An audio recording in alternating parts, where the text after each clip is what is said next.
എൻ്റെ ഉപ്പ ഗൾഫിലായതുകൊണ്ട് തന്നെ എൻ്റെ കുട്ടിക്കാലവും പഠന സ്കൂൾ ജീവിതമൊക്കെ ഒരു 1ാം ക്ലാസ് മുതൽ 7ാം ക്ലാസ് വരെ ഞാൻ അരീക്കോട് ഉമ്മാൻ്റെ വീട്ടിൽ വെച്ചായിരുന്നു കേട്ടോ പഠിച്ചിട്ടുണ്ടായിരുന്നത്.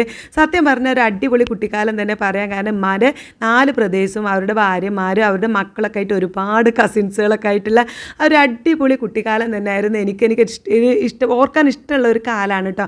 പിന്നെ ഞാനൊരു 7ാം ക്ലാസ് കഴിഞ്ഞപ്പോഴാണ് മഞ്ചേരിക്ക് ഇപ്പോൾ വന്ന് നാട്ടിൽ സെറ്റിലായി മഞ്ചേരിയിലേക്ക് ഷിഫ്റ്റ് ആയത്. പക്ഷേ 8, 9, 10 അവിടെ പഠിച്ച് വീണ്ടും ഞാൻ അരീക്കോട് എത്തിയിട്ടുണ്ട്. അതെങ്ങനെ വെച്ചാൽ കല്യാണം കഴിപ്പിച്ച് വിട്ടതും എന്നെ അരീക്കോടിലേക്കാണ് കേട്ടോ. അതുകൊണ്ട് തന്നെ ഇതാ ഈ ഒരു ചാലിയാർ പുഴ, അതുപോലെ തന്നെ അരീക്കോട് അതെനിക്കൊരു എപ്പോഴും പരിചയമുള്ള ഒരു സ്ഥലം തന്നെയാണ്. അപ്പോൾ ഇന്ന് നാനി വന്നപ്പോൾ ഞങ്ങൾ കുറച്ച് ഫോട്ടോസും വീഡിയോസും എടുക്കാമെന്ന് കരുതിയിട്ട് പോയിക്കൊക്കെ ഇങ്ങനെ ഇറങ്ങിയതാണ് കേട്ടോ. സത്യം പറഞ്ഞാൽ ഞാൻ ഇങ്ങോട്ട് വന്നിട്ട് ഒരുപാട് വർഷമായിട്ട് അവിടെ അരീക്കോടാണ് നിൽക്കുന്നതെന്ന് പറഞ്ഞിട്ട് കാര്യമില്ല, ഈ ഭാഗത്തേക്ക് ഇറങ്ങാറേ ഇല്ല.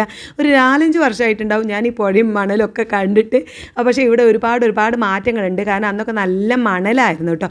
ഇപ്പോൾ ആ ഭാഗത്തൊക്കെ കുറച്ച് നിറച്ചും ചെടികളും കാര്യങ്ങളൊക്കെ ആയിട്ട്, എന്നാലും പച്ചപ്പും പുല്ലും കാര്യങ്ങളൊക്കെ ആയിട്ട് നല്ല ഭംഗിയുണ്ടായിരുന്നു കാണാൻ. ഫോട്ടോ ഒക്കെ എടുക്കാൻ അടിപൊളി സ്ഥലമാട്ടോ. ഇനി അവിടെ പോയി ഇടയ്ക്കിടയ്ക്ക് ഫോട്ടോ വീഡിയോസ് എടുക്കണം എന്നൊക്കെ വിചാരിക്കുന്നുണ്ട്. എന്ന പാടെ ഇതും വെള്ളത്തിലേക്ക് ഒരൊറ്റ ചാടാം. അവൾ പിന്നെ മേലൊക്കെ കഴുകിയിട്ടാണ് പോകുന്നത്. നിലുവിനെ ഇറക്കാൻ വേണ്ടിയിട്ട് ഞാൻ ജസ്റ്റ് ഒന്ന് വെള്ളത്തിലേക്ക് ഇറങ്ങിയിട്ടോ.